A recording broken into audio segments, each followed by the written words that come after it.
The production of this program is made possible thanks to the support of the following and viewers like you. The government of British Columbia is aiming to lower CO2 emissions by 40% by 2030.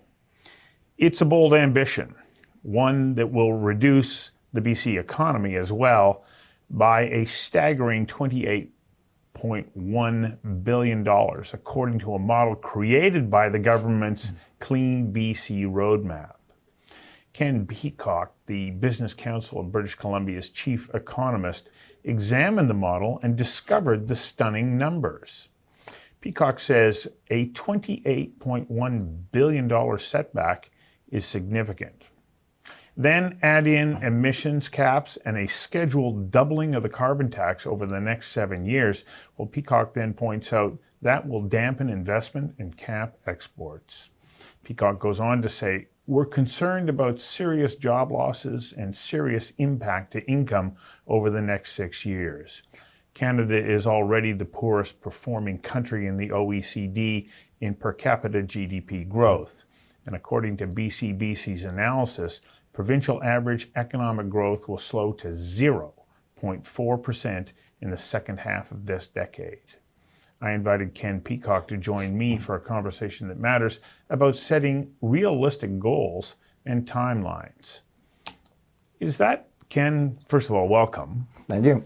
But is it that we're setting such an unrealistic timeline to hit this 40% reduction by the end of this decade that it can't help but have a significant impact on economic growth? Yeah.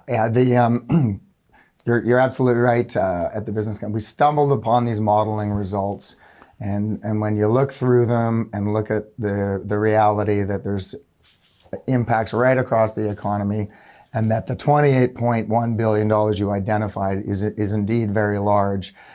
It is the reality that because these timelines are rushed, six or 7 years from now, and because we were only about 1.5 or 2% below our 2007 base year, and we need to make up another 37 or 38% over that short 6-year period. It's the combination of the short timeline and the magnitude of the reduction in GHGs that is kind of causing this economic impact. It's all too much, too quick, basically, Stu. Well, you talked about it across the entire economy, and I looked at that slide, and to be specific, this isn't a slide that you created. No. You took it right out of their modeling reports. How is it that what we're doing as far as the Clean BC roadmap is concerned, having such a dramatic impact on so many sectors?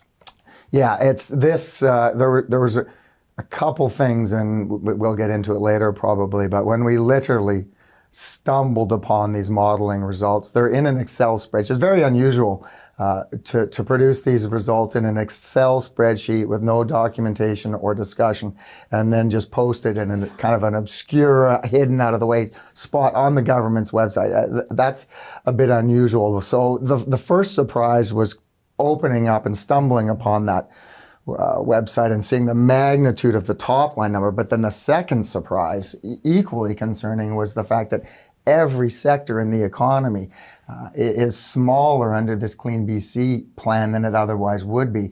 And in particular, the foundational export sectors are really hit hard. So our mining, our forestry, our natural gas, and even agriculture, all of these are dampened down. And then you get these negative spin-off effects when you kind of hollow out or damage those foundational sectors. So the result is literally, they in the model results, there's 24 different sectors. Every one of them is smaller under the Clean BC scenario, except for electricity generation and electricity transmission. And that makes sense, of course, because Clean BC is electrification plan as well. So we talk about that there's going to be this reduction in the economy, but if one of the hardest hit sectors is those export sectors, that has a compounding problem on the economy as well, because the only way that economies grow is that you're bringing extra money in. Absolutely. And if we're actually limiting the opportunity to bring in that extra money, it's like a double whammy. It's a double whammy, yeah. It's, we've done a lot of work at the Business Council over the years on this, and when you're a small trade-dependent economy like BC is, the way to prosperity and additional wealth and prosperity and job growth is through growing that export base. Because if you're just servicing the domestic market, there's by definition, you can only expand so much population growth or whatnot. But attracting capital investment, building facilities, mining activity, tourism, all these things, anything that generates export revenue provides a big lift, adds to productivity. Typically, export sectors pay higher wages. So all of this is very good and positive for the economy. But under the Clean BC plan, these foundational export sectors, I mean, not to get into it too much, Stu, but so far I've been talking about the economy being smaller. There's a reference scenario in the modeling work, and then there's a scenario with the Clean BC policies. And I've been talking about the difference between those two.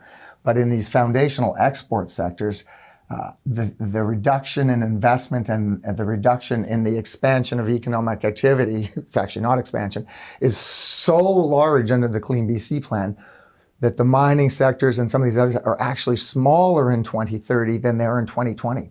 So this isn't a decline compared to a base scenario.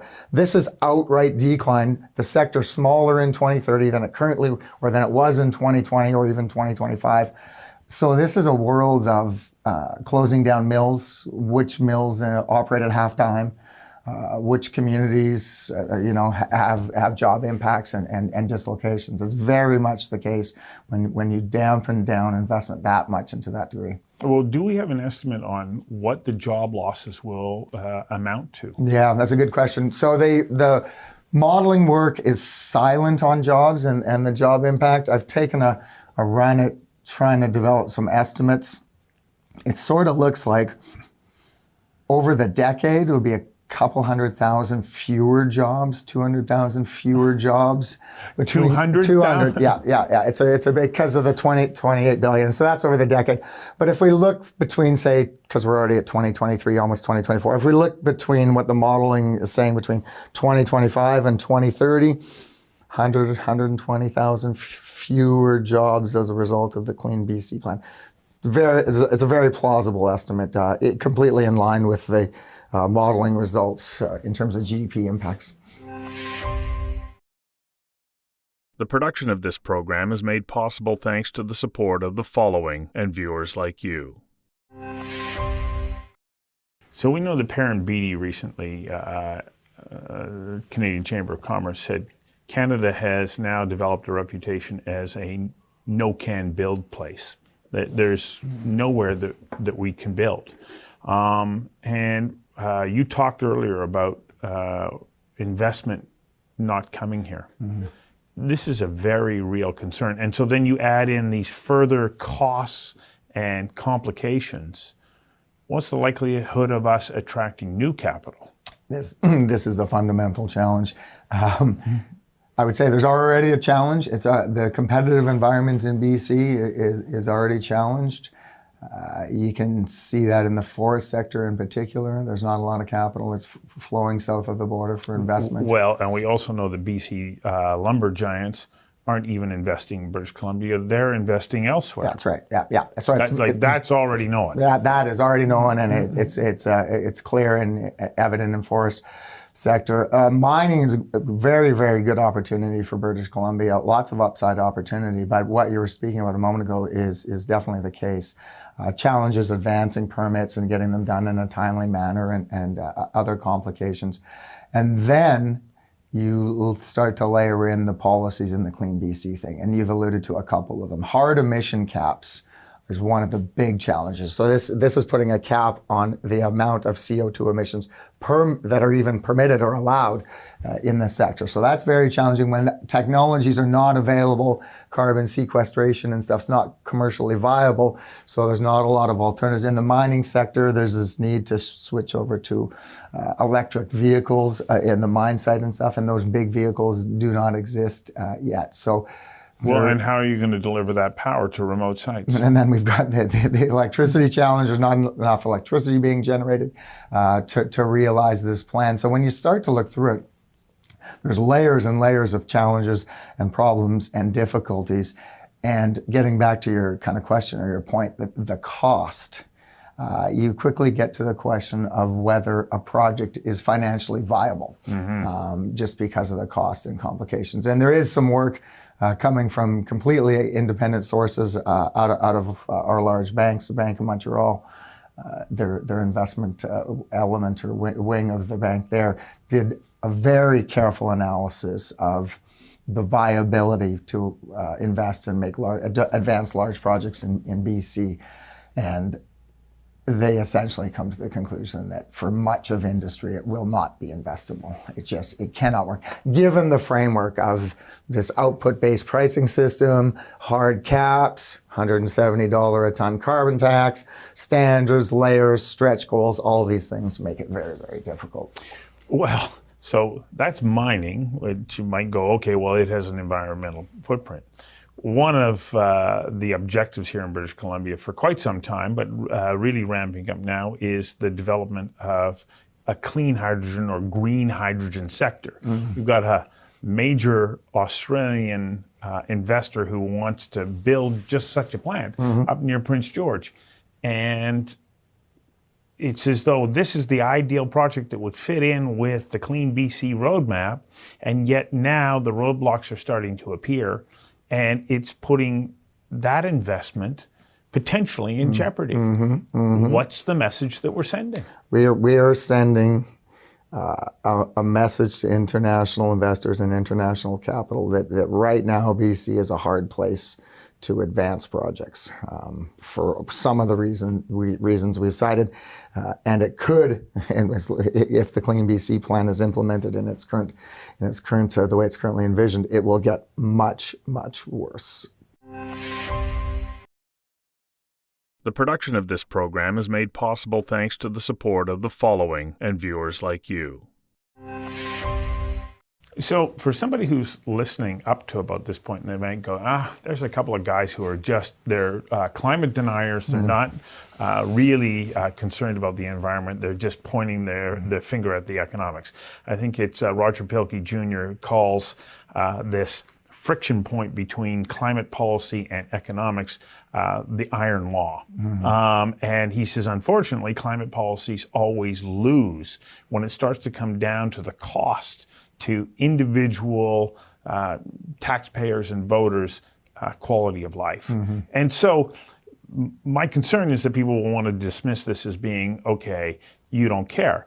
But that's not what we're saying. That's not what we're saying. What we're talking about is the challenge really the fact that we're trying to do this by 2030 rather than by 2050. And what happens if we set our sights on a far more realistic goal? I think this is exactly the question. So thanks for bringing that up. No, this is not a question of obviously the climate is changing. Obviously there's concerns, and obviously we need to pay attention to reducing carbon emissions, and that needs to be a global effort. And BC and Canada need to play the role.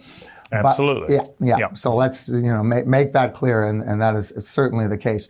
But when you start to get into the costs and these 6-year timelines, and then you start to recognize the proportion or share of BC's greenhouse gas emissions in the global landscape, and it's very, very small.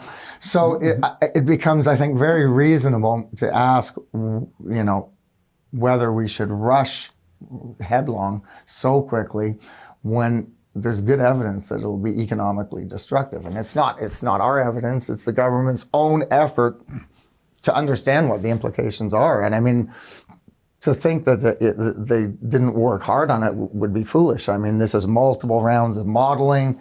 This is bringing in other people from other areas to try and understand it. I wasn't involved in it, but I can tell you almost with certainty they would have, many iterations, hundreds of thousands, millions. So this is the best effort to understand what's going on. And when it's signaling a $28 billion hit, perhaps we should recalibrate a little bit. Well, not only did you discover it, and as you pointed out, it looks like it was exhaustive work. It is.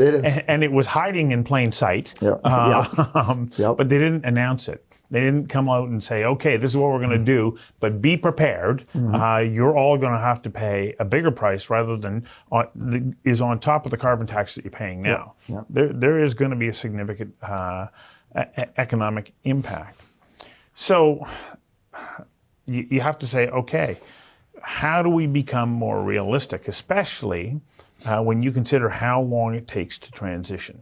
What are the challenges that we need to keep in mind when we set longer timelines, or maybe moving those challenges aside in building out the infrastructure that's required for us to achieve our goal? We'll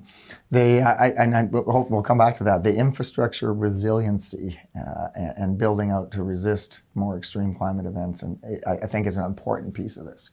That's where some of this comes. But the long term build out, I think we need time for technologies to emerge. And companies and businesses to adapt. But I think if we're going to think about moving forward, we need to be honest with ourselves and understand BC's situation. Okay, so early on, let's go back to 2007. It was the Liberal government at the time announced they were going to introduce a carbon tax. Finance Minister Carol Taylor. Right. And then 2008, it was brought in at $10 a ton. Revenue neutral. On a revenue neutral principle. Right. And at the time, the Business Council said it was important to understand BC already had a low carbon content products, low carbon grid because of our hydro. Right. We were very fortunate to have this hydro. So there was never right from the beginning a lot of options for switching away because we were already largely electrified with clean energy. Other jurisdictions have switched from coal to natural gas. They've Alberta being one of them. Alberta. So you said BC never had that option. And then in addition to that, we have had a carbon tax in place for 15 years. So there was not a whole bunch of low-hanging fruit, but because of the effect of that carbon tax over the 15-year period, companies have made investments, they have moved to reduce emissions, so that sort of medium-level fruit has already been harvested. That brings us up to 22, 23. Everything that's left is high-cost abatement. Because of our low starting point, we've had this carbon tax. This is another reason that the economic damage is so significant. Well, and that reality has to be recognized. Right, and that carbon tax is no longer revenue neutral. Right. It is a tax. And so they've now taken that tax from what was supposed to be an environmental initiative and drawn it into general revenue. Absolutely. And for a long time, I used to say to my colleagues and conversations over coffee, it's one thing when the carbon tax is $30 a ton, government's collecting $1 billion, it's a revenue neutral system, they're giving a little tax. It is an entirely another situation when the carbon tax is 65, 70, 80, they're collecting $3 billion, going up to $6 billion, and it's non-revenue neutral. This is a big tax grab. And then if you read the Clean BC plan, there is an inordinate amount of central planning-like activity. We're channeling this money here, this amount above $30 a ton goes here, there. It really is astonishing. The complexities and the reshuffling of money and around in that plan. It's quite remarkable. The production of this program is made possible thanks to the support of the following and viewers like you. When we look at the transition that we want to go through to reduce our carbon footprint, and you talked about many of the technologies don't exist so far. If we move too quickly, we run the risk of investing in technologies that may get stranded, and at the same time strand existing resources. How much of a threat is that? Yeah, that's a good question. I don't know if too many existing resources. I guess what will happen is they will be depreciated more quickly if they're too costly to operate some of these big assets. I don't know. I haven't really thought too much about the risk of what is going to potentially be stranded.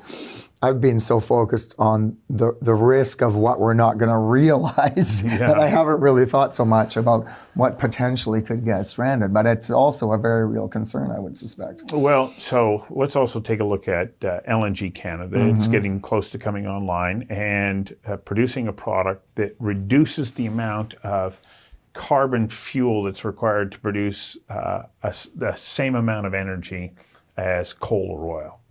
And this is where the green equation around LNG comes in. We were going to have 7 or 8 of those kinds of projects built out. We're only completing one, and we're still waiting for the Haisla Nation to give us their final investment decision on Cedar LNG. And wood fiber, I think it's going to go forward. How much are we jeopardizing what we think is supposed to be a fuel that can benefit the rest of the world, where the real issues around carbon production are concerned, and at the same time hampering our ability to bring in foreign revenue? Yeah, we really have tied ourselves up in knots here. There's a couple pieces there. I think, first of all, it is very important to recognize and understand that natural gas and LNG is a transition fuel in the global energy scheme. There's just no getting around that. It is, and it's much less carbon intensive. It has lower carbon dioxide emissions than coal and whatnot. So we should be pursuing it. But it gets a little bit more perverse than that because of BC's hydro grid, because we are already electrified, and this is something that's been especially frustrating.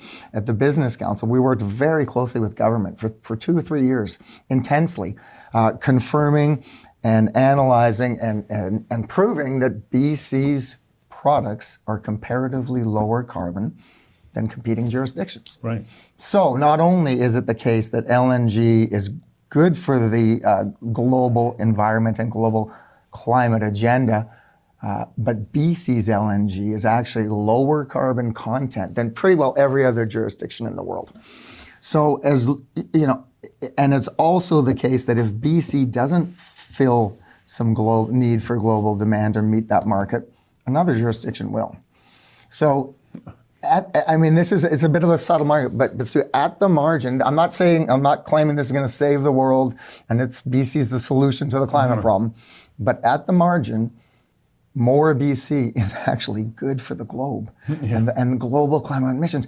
And we are doing everything in our power to make less BC out there in the global marketplace. So that's weird too. That's a challenge. That's something I'm really struggling with right now. Well, it will be interesting to see how the government responds to this, whether or not they might start to change their focus on these targets and dates, but they may not. And then, what the consequences are to individuals, because really this is what it comes down to. How does it impact all of our quality of life? The reality is, too, if we look back over the past 5 or 6 years, the large capital investments, the projects, LNG, pipelines, Site C hydro, those are the big ones. There's a few others in there as well. These have provided a very identifiable and very significant lift to BC's economic growth. For about 6 or 7 years now, they've added about 0.5% to economic growth. So if you kind of back that out, BC's goes from having an above average growth performance in the Canadian context over the past 5 years to a very average, if not slightly below average. There's nothing in the pipeline. There's nothing in the pipeline. Nothing in the pipeline. No, this is that's the problem. it. Yeah. I wish that you had a brighter conversation with me right now, but it's the reality, and I think it's about time that we start to pay attention to it, with not saying, oh, if you don't buy into this, you're a denier, but let's set realistic timelines so that we can achieve them. Because if we fail, then everything fails. Do I have time for one more thought? Sure. The thing I also struggle with is and rightly so, part of this whole Clean BC Roadmap 2030 plan very much is embracing clean energy, clean technologies, and there's a lot of talk that that's going to be a growth sector. Absolutely the case. But what I struggle with is trying to advance the clean tech sector and grow, where will it be more successful and where will we have a brighter and more vibrant clean tech sector in an environment where all other industries are smaller and stagnant and smaller than they otherwise would be, but there's this beacon of light in the clean energy, clean tech sector, or all these sectors are vibrant and growing and export, and our LNG is contributing to reducing global warming, and we have a vibrant clean tech sector. The latter seems much more likely in the latter world that the clean tech sector is going to have more success. At least it feels like that to me. I agree. Thank you.